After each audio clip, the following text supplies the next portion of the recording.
Welcome dear students, I hope you all are fine. Today we are going to start the reading of chapter 2 from your books. Okay, so please open your books and come on page number 13. Okay, so in our previous lecture we have studied chapter number 2 with the help of slides. So today we will do the reading of chapter 2 from books. So let's start it first. But first of all we will mention date. So please mention date on your books, page number 13. So dear students, as you know, the name of our chapter 2 is parts of a computer. Okay, so learning objectives are, after reading this chapter you will be able to identify the parts of a computer, write the uses of each part of computer. तो आप जब ये chapter पढ़ लोगे तो आप क्या क्या चीज़ें हैं जो आपको समझ में आ जाएंगी, आप क्या चीज़ें सीख लोगे, तो आप पार्ट्स ऑफ कंप्यूटर को पहचान सकोगे कि किस पार्ट का क्या नाम है, और फिर आप जो है उनके इस्तेमाल के बारे में भी सीखोगे और लिखोगे. Right the uses of each part of computer. Computer के हर पार्ट के बारे में आप जो है उसके इस्तेमालात को लिख सकेंगे. ठीक है, अब हम स्टार्ट करते हैं. ठीक है, so you have given the picture of a computer system. So our first line is, as our body is made up of different parts, a computer is also made up of different parts. Okay, as our body is made up of different parts, जैसे कि हमारी body मुख्तलिफ हिस्सों से मिलकर बनी है, a computer is also made up of different parts. इसी तरह हमारा जो कंप्यूटर है, जो सिस्टम है जो हम यूज़ करते हैं, वो भी मुख्तलिफ हिस्सों से मिलकर बना है. हर एक हिस्से के बगैर कंप्यूटर जो होगा वो अधूरा होगा. ठीक है, it will be incomplete if any one part is missing. Okay, for example अगर CPU नहीं होगा, you will not be able to start it. Okay, because CPU is the brain of computer. आगे चल के आप पढ़ोगे डिटेल में.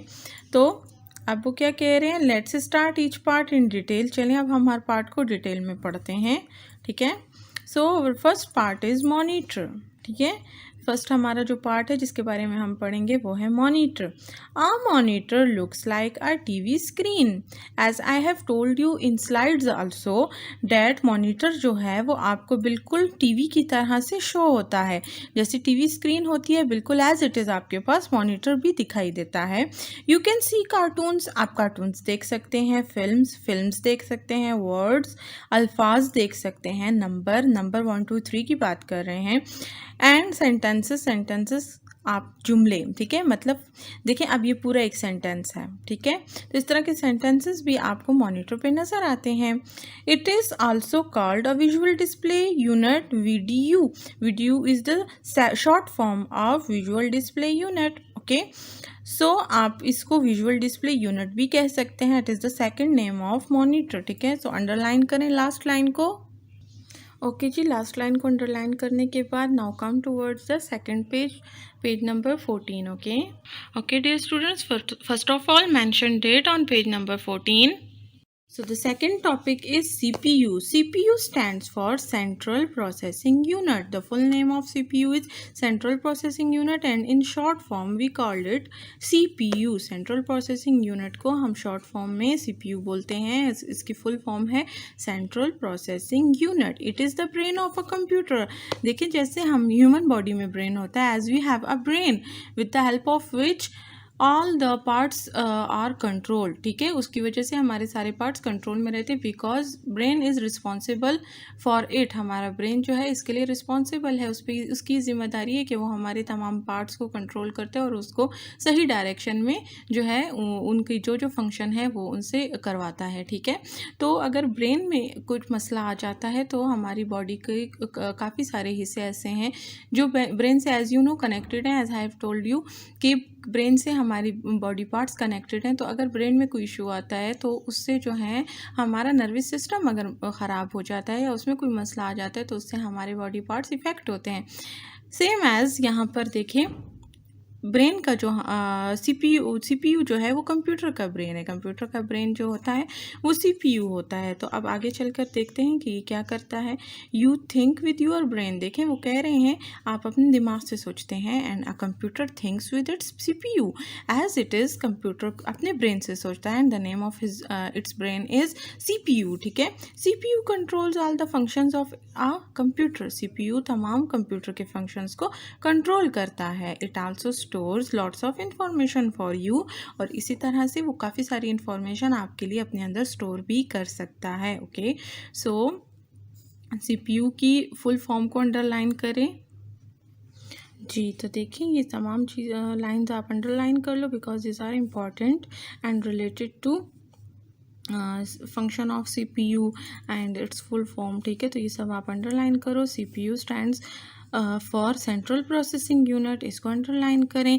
Computer thinks with it CPU, तो ये आपको पता होना चाहिए कि कंप्यूटर किस चीज़ से सोचता है, वो अपने सीपीयू से सोचता है। सीपीयू कंट्रोल करता है तमाम कंप्यूटर के फंक्शन को, और आपके लिए बहुत सारी इंफॉर्मेशन भी अपने अंदर स्टोर कर सकता है। ओके, तो ये all about, it was all about CPU. ठीक है, that how CPU is how CPU helps computer, it helps the computer to think about the things, about the commands, and CPU control all the functions of a computer, and it also store a lot of things and a lot of information for us. Okay, now come towards the third part of computer. Keyboard. The third name of the third part of the computer is keyboard. A keyboard has alphabet keys, number keys, and special keys. When you press the key, the same letter character is seen on the monitor. Okay, तो ये आपके पास keyboard होता है। Keyboard मैंने आपको slides में बताया था। ठीक है, और कीबोर्ड्स के ऊपर जो होते, कीबोर्ड के ऊपर अल्फ़ाबेट कीज़ होती हैं। अल्फ़ाबेट्स कीज़ होती हैं बच्चे ABC वाली कीज़। ठीक है, आपने देखा है कभी कीबोर्ड या उसको कभी यूज़ किया है? तो आपको ज़रूर पता होगा कि उसके ऊपर अल्फ़ाबेट कीज़ होती हैं। Alphabet keys ABC up to Z। ठीक है, A to Z कीज़ होती हैं। नंबर कीज़ होती हैं। नंबर कीज़ 1 2 3 वाली कीज़ होती हैं। 0 to 9 गिवन होते हैं नंबर्स, एंड स्पेशल कीज़, और कुछ स्पेशल कीज़ भी होती हैं with the help of which we can do different things on the monitor. ठीक है, फॉर एग्ज़ाम्पल देखें, जैसे कि कंट्रोल की होती है, शिफ्ट की होती है, कैप्स लॉक होता है, डिलीट की होती है, बैक स्पेस होती है, स्पेस की होती है, with the help of which we can give space in two words और इन टू लेटर्स। ठीक है, स्पेस की जो स्पेस बार की सबसे बड़ी की होती है कंप्यूटर पे। ठीक है, तो अभी इतना डिटेल में आपको कीबोर्ड के बारे में यहाँ नहीं बताया गया, लेकिन बस आप ये याद रखो कि कीबोर्ड के ऊपर अल्फ़ाबेट कीज़ होती हैं, नंबर कीज़ होती हैं, और स्पेशल कीज़ भी होती हैं। और जब आप when you press the key, the same letter character is seen on the monitor. जब आप कोई की प्रेस करते हो कीबोर्ड पर, तो वही की आपको मॉनिटर पे शो होती है। ये तो है। ठीक है, जो भी आप कोई भी की 1 2 3 की, ABC की, कोई भी ऐसे की प्रेस करते हो तो वो की आपको ज़रूर मॉनिटर पे शो होती है। वो MS वर्ड आप ओपन करते हैं, पेंट ओपन करते हैं, उसमें अगर आप कुछ टाइप करते हैं, कुछ ड्रॉ करते हैं, या ड्रॉ की हुई चीज़ में कुछ राइटिंग करते हैं, तो वो आपको मॉनिटर पे सब कुछ शो होता है जो आप कीबोर्ड पर काम करते हैं। ठीक है, तो इसमें आप अंडरलाइन करो, अल्फ़ाबेट कीज़ अंडरलाइन करें, नंबर कीज़ करें, स्पेशल कीज़ करते हैं कि करें, ताकि आपको रिमेंबर हो ये बात कि कीबोर्ड के ऊपर कौन कौन सी कीज़ होती हैं। ठीक है, now the fourth part of computer is a mouse is a pointing mouse is a pointing device. Mouse pointing device है। It has a long wire attach to the CPU। Mouse की एक बहुत लंबी wire होती है जो CPU से connected होती है। इट हैज़ 2 बटन्स, माउस के ऊपर 2 बटन्स होते हैं, एंड अ स्क्रॉल व्हील, और इसके ऊपर एक स्क्रॉल व्हील भी होता है। स्क्रॉल व्हील जो होता है वो इसके ऊपर एक गोल सा पहिए की तरह का होता है, ठीक है। Mouse controls the movement of arrows on the screen. Screen के ऊपर आपको एक एरो नज़र आता है, वो एरो जो है इस माउस के थ्रू कंट्रोल होता है। हम जो भी काम उस एरो से लेंगे वो एरो इसी माउस के थ्रू करेगा, वरना अगर आपके पास माउस नहीं होगा then you will not be able to move the arrow on the screen, okay. It helps you to draw and make the work easy on a computer. With the help of mouse you can draw and make work very easily on a computer. A mouse should be kept on a mouse pad as it moves well on smooth surface. Mouse को आपको हमेशा एक mouse pad होता है, मतलब उसके नीचे आपको ऐसे कुछ सॉफ्ट रखना चाहिए ताकि ये बहुत स्मूथ तरीके से हरकत कर सके, ठीक है। स्मूथ सरफेस का मतलब है हमवार सतह, ठीक है। स्मूथ का मतलब है हमवार और सरफेस का मतलब सतह। अब देखिए हमवार सतह किसको कहते हैं। अब देखिए ये आपका एक पेज है, ठीक है, ये पेज है, ये बिल्कुल स्मूथ सरफेस है। स्मूथ सरफेस का मतलब देखें जिसमें कोई रुकावट ना हो। अब देखिए जैसे पहाड़ होते हैं, पहाड़ की सरफेस स्मूथ नहीं होती है, ठीक है, वो रफ सरफेस होती है। ये बिल्कुल स्मूथ है। इसके ऊपर देखें ये पेंसिल कितनी स्मूथली ऊपर नीचे जा रही है क्योंकि ये स्मूथ सरफेस है। इसी तरह माउस को आपको हमेशा एक स्मूथ सरफेस पे रखना चाहिए ताकि आप उसको ऐसे मूव करें तो वो इजीली मूव हो सके और आपका काम इजीली स्क्रीन के ऊपर हो सके, ठीक है। तो स्क्रॉल व्हील जो इसमें होता है, तो स्क्रॉल व्हील जब हम घुमाते हैं तो डॉक्यूमेंट्स में अक्सर ये काम आता है या कोई भी चीज़ ऊपर नीचे करने के लिए काम आता है। जब आप इसको स्क्रॉल व्हील को घुमाते हैं तो आप ऊपर से नीचे आते हैं या नीचे से ऊपर इजीली आ जा सकते हैं, ठीक है।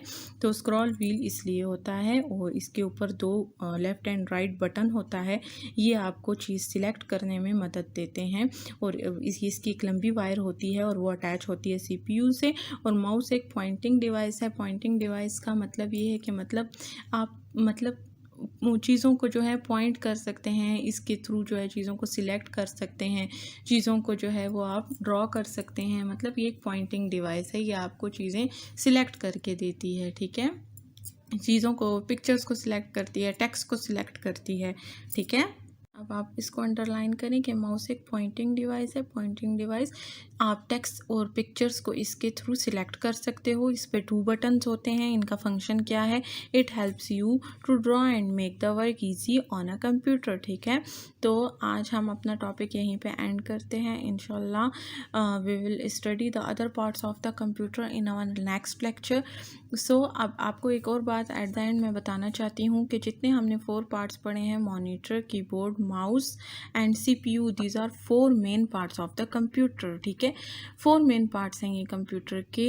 इनके बगैर कंप्यूटर आप नहीं जो है वो ऑपरेट कर सकते, ठीक है। That is why these are 4 parts of the computer and the rest of the parts depends on the choice of the person, ठीक है, जो कंप्यूटर को ऑपरेट करता है। अगर and choice of the person and the need of the person, अगर उसकी मर्ज़ी है तो वो ये पार्ट्स कनेक्ट कर सकता है, प्रिंटर, स्पीकर, और दूसरा अगर उसको ज़रूरत है तो भी वो कनेक्ट कर सकता है। फॉर एग्जांपल मैं डॉक्यूमेंट पे काम करती हूँ तो मुझे स्पीकर की ज़रूरत नहीं पड़ती। प्रिंटर, अगर मैंने प्रिंट आउट लेना है तो फिर मैं जो हूँ प्रिंटर को उसके साथ कनेक्ट करूँगी। प्रिंट आउट का मतलब जो काम मैं कंप्यूटर पे करती हूँ उसको मैं अपने लिए कंप्यूटर से बाहर निकालना चाहती हूँ तो मैं उसके साथ प्रिंटर को कनेक्ट करूँगी। जैसे कि देखें मैं आपके पेपर्स टाइप करती हूँ कंप्यूटर पे, लेकिन वो पेपर्स आप मुझे कंप्यूटर पे तो नहीं देते ना, वो तो मैं आपको हाथ में पेपर देती हूँ और आप मुझे पेपर सॉल्व करके वापस कर देते हैं। वो पेपर मैं बनाती कंप्यूटर में हूँ, लेकिन वो कंप्यूटर से फिर मैं आप तक पहुँचाने के लिए कनेक्ट करती हूँ कंप्यूटर के साथ प्रिंटर को। तो फिर प्रिंटर की हेल्प से मुझे वो प्रिंट आउट मिलता है और फिर मैं आपसे पेपर्स ले सकती हूँ। So we will study printer and the rest of the parts in detail in our next lecture. अब बाकी के 4 पार्ट्स जो हैं इनकी आपने करनी है रिवीजन। इन जो अंडरलाइन मैंने किया है उनको आपने समझना है, उनको आपने याद भी करना है, स्पेलिंग भी याद करनी है आपने। फुल फॉर्म्स जो हैं जैसे visual display unit, central processing unit, ये सारी आपने याद करनी है, इनके शॉर्ट और फुल फॉर्म दोनों। So okay students, take care of yourself. We will meet in our next lecture इंशाल्लाह।